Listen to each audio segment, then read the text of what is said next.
ഈ പനി സ്പാട്ട് പനിയുള്ളവർ മറ്റൊരു ദിവസം വരുന്നതായിരിക്കും നല്ലത്. എന്നാൽ എന്നിരുന്നാൽ പോലും ചിലപ്പോൾ ഈ വരുന്നതിനിടയ്ക്ക് പനി ഉണ്ടാകുന്നു. അവർ എന്തൊക്കെയാണ് മാസ്ക് പോലുള്ള കാര്യങ്ങൾ, എന്തൊക്കെ കാര്യങ്ങൾ ശ്രദ്ധിക്കണം, എന്തൊക്കെ കാര്യങ്ങൾ ചെയ്യണം അവർ?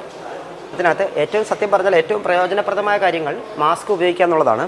പക്ഷെ അതിന് പ്രായോഗികമായി ഇവിടെ നടക്കുന്ന ഒരു ബുദ്ധിമുട്ട്, മാസ്ക് ഉപയോഗിച്ചാൽ അത് തിരിച്ച് കൊണ്ടുപോകാനും അത് വഴിയിൽ കളയാതിരിക്കാനും വളരെയധികം ശ്രദ്ധിക്കുക എന്നുള്ളതാണ് ഇതിനകത്തെ കാര്യം. കാരണം മാലിന്യം. ഒരു നിമിഷം, ഒരു കോളറുണ്ട്, ഭാസ്കരൻ വടകരയിൽ നിന്ന് വിളിക്കുന്നതാണ്. ഭാസ്കരൻ, കേൾക്കാമോ? ഭാസ്കരൻ, ഡോക്ടറോട് ചോദിക്കാനാണ്.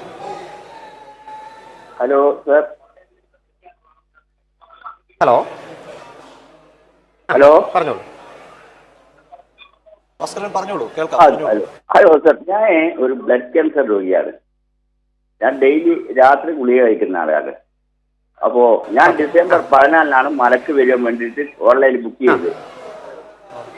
എനിക്കിപ്പോ ചില സമയം ചെറിയൊരു ശ്വാസം മുട്ടുമാതിരി തോന്നുന്നുണ്ട്. ഞാൻ വേറെ ഡോക്ടറെ കുഴപ്പമൊന്നുമില്ല, എങ്കിലും മലകാര്യം സാവകാശം കാര്യ പോലെ.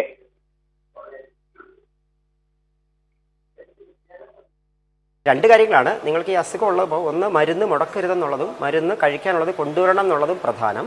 പിന്നെ മല കയറുന്നതിന് 2 ദിവസം മുന്നെയെങ്കിലും നിങ്ങളൊരു ഡോക്ടറെ കണ്ട് മല കയറാനുള്ള ആരോഗ്യസ്ഥിതി ഉണ്ടെന്ന്, ഇതിങ്ങനെ അസുഖമുള്ളപ്പോൾ ഡോക്ടറെ കണ്ട് ഉറപ്പ് വരുത്തിയതിന് ശേഷം മാത്രം മല കയറാൻ തുടങ്ങുക. പിന്നെ മറ്റ് അസുഖങ്ങൾ വരാതിരിക്കാൻ നിങ്ങൾ ഈ പറഞ്ഞ പോലെ മാസ്ക് കൃത്യമായി ഉപയോഗിക്കാൻ വളരെ ശ്രദ്ധിക്കണം. കയറുമ്പോഴും വളരെ മെല്ലെ മാത്രം കയറാൻ, ഒരു 3-4 മണിക്കൂർ സമയമെടുത്ത് കയറാൻ മാത്രം തയ്യാറെടുത്ത് മാത്രം വരിക. മല കയറുമ്പോൾ ചെറിയ ബുദ്ധിമുട്ട് പോലും അവഗണിക്കാതെ ഏറ്റവും അടുത്തുള്ള എമർജൻസി മെഡിക്കൽ സെൻ്ററിലോ പമ്പയിലോ നീലിമലയിലോ അപ്പാച്ചിമേട്ടിലോ സന്നിധാനത്തോ ഉള്ള ആശുപത്രിയിലോ കാണിക്കുകയും വേണം. ഡോക്ടർ, അദ്ദേഹം ചോദിച്ച പോലെ തന്നെ ഈ രോഗങ്ങളുള്ളവർ എത്തുമ്പോൾ കാര്യങ്ങളാണ് നമ്മൾ പറഞ്ഞത്. നമുക്ക് ഭാസ്കരൻ ചോദ്യം കഴിഞ്ഞോ? ഇനിയുണ്ടോ സംശയം? അദ്ദേഹം ചോദിച്ചു കഴിഞ്ഞാൽ നമുക്ക് ഇവിടുത്തെ അടിസ്ഥാന സൗകര്യങ്ങൾ കൂടി ഈ ഹോസ്പിറ്റൽ, സന്നിധാന ഹോസ്പിറ്റലോ അതോടെ ഒന്ന് പറഞ്ഞു തന്നാൽ നമുക്കൊന്ന് കാണിച്ചു തരുക. പറയുകയല്ല, ഒന്ന് കാണിക്കുക. നമുക്ക് നിലവിൽ നമുക്കിവിടെ പറഞ്ഞാൽ നമുക്ക് ഒരു 16 ബെഡും അതിനകത്ത് ICU ബെഡുകളും ഉണ്ട്. എമർജൻസി ആയിട്ടുള്ള നമ്മൾ OP റൂം ഉണ്ടാവും. 24 മണിക്കൂറും നമ്മൾ ഒരു OP സർവീസ് കൊടുക്കുന്നുണ്ടാവും. അതിൽ ഷിഫ്റ്റ് അടിസ്ഥാനത്തിൽ നമ്മൾ 2 ഡോക്ടർമാർ എല്ലാ സമയത്തും ഉണ്ടാവുന്നതാണ്. അതുകൂടാതെ ഓൺ കോളായി എന്തെങ്കിലും അത്യാവശ്യത്തിന് പൾമണോളജിസ്റ്റ്, കാർഡിയോളജിസ്റ്റ്, ഒരു സർജൻ, പീഡിയാട്രിഷ്യൻ എല്ലാവരും തന്നെ മുഴുവൻ സമയവും ലഭ്യമായിരിക്കും. ഒരു എമർജൻസിക്ക് വേണ്ട ഒരു സ്റ്റിച്ച് ഇടാനോ ഒരു പ്ലാസ്റ്റർ ഇടാനോ അങ്ങനെയുള്ള സൗകര്യങ്ങൾ, ഇതുപോലെ പാമ്പ് കടി, പന്നിക്കുത്ത്, എന്തെങ്കിലും എമർജൻസി ഡീൽ ചെയ്യാനുള്ള സൗകര്യങ്ങൾ, അത്യാവശ്യം വേണ്ട ലാബ് സൗകര്യങ്ങൾ, ഒരു അത്യാവശ്യമുള്ള എക്സ്റേ സൗകര്യങ്ങൾ എല്ലാം ഉണ്ടാവും. ഡോക്ടർ, നമുക്കൊരു കാര്യമുണ്ട്. നമ്മുടെ ഇവിടെ ഡോക്ടറുടെ സഹപ്രവർത്തകർ 24 മണിക്കൂർ സജ്ജമാണ്. ഇപ്പോൾ രോഗികൾ അധികം ഇല്ലാത്തൊരു സമയം, കാരണം ഉച്ച സമയമാണ്. അതുകൊണ്ട് അവരോടും ചോദിക്കാവുന്നതാണ്, നമുക്ക് കാര്യങ്ങൾ തിരക്കാവുന്നതാണ്. ഡോക്ടറിൻ്റെ പേര്?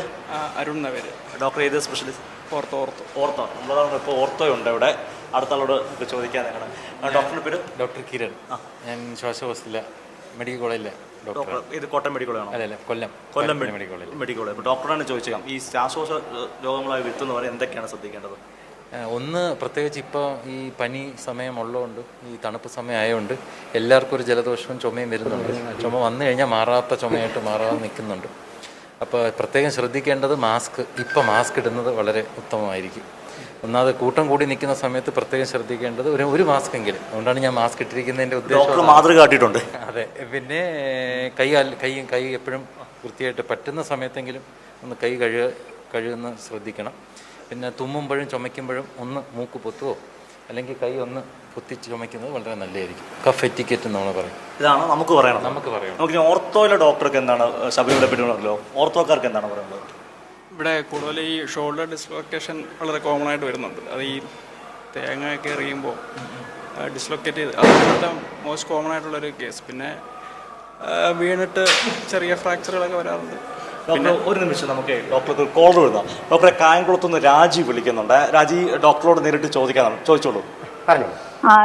Hello doctor. ഹലോ, കേൾക്കാം, ചോദിച്ചോളൂ.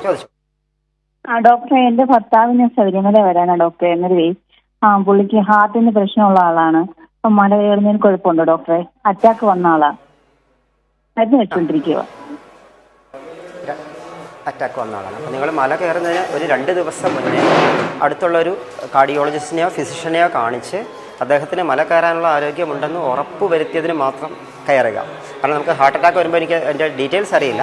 നമുക്ക് LV ഡിസെക്ഷൻ എന്ന് പറയും. ചിലർക്ക് നമ്മൾ അസുഖം കൂടുതലായിട്ട് ഹാർട്ടിൻ്റെ പമ്പിങ് കുറവാണെങ്കിൽ അത് ഒഴിവാക്കാൻ തന്നെ നമ്മൾ പലപ്പോഴും പറയാം. അല്ലെങ്കിൽ അതനുസരിച്ച് നമ്മളുള്ള സംവിധാനങ്ങൾ ഒരുക്കി ചെയ്തതിന് മാത്രമായിരിക്കും. അല്ല അത് കുഴപ്പമില്ല എന്ന് 2 ദിവസം മുന്നെയെങ്കിലും നിങ്ങളൊരു ഡോക്ടറെ കണ്ട് ഉറപ്പ് വരുത്തിയതിന് ശേഷം മാത്രം മല കയറുക. 1. 2 മല കയറുമ്പോൾ സ്ഥിരമായി കഴിച്ചുകൊണ്ടിരുന്ന ഒരു മരുന്നുകളും ഒരു ദിവസം പോലും മുടക്കാൻ പാടില്ല. അത് കഴിക്കേണ്ടതെല്ലാം കയ്യിൽ കരുതേണ്ടതുണ്ട്. 3. മല കയറുമ്പോൾ നല്ല സമയമെടുത്ത് മാത്രം കയറാൻ വളരെയധികം പ്രത്യേകം ശ്രദ്ധിക്കുക. ധൃതി പിടിച്ചോ വേഗം ഓടിയോ ഒന്നും കയറാതെ ഓരോ 10 20 മീറ്റർ കൂടുമ്പോഴും പതുക്കെ വിശ്രമിച്ച് മാത്രം കയറാൻ വളരെയധികം ശ്രദ്ധിച്ച് മാത്രം കയറുക.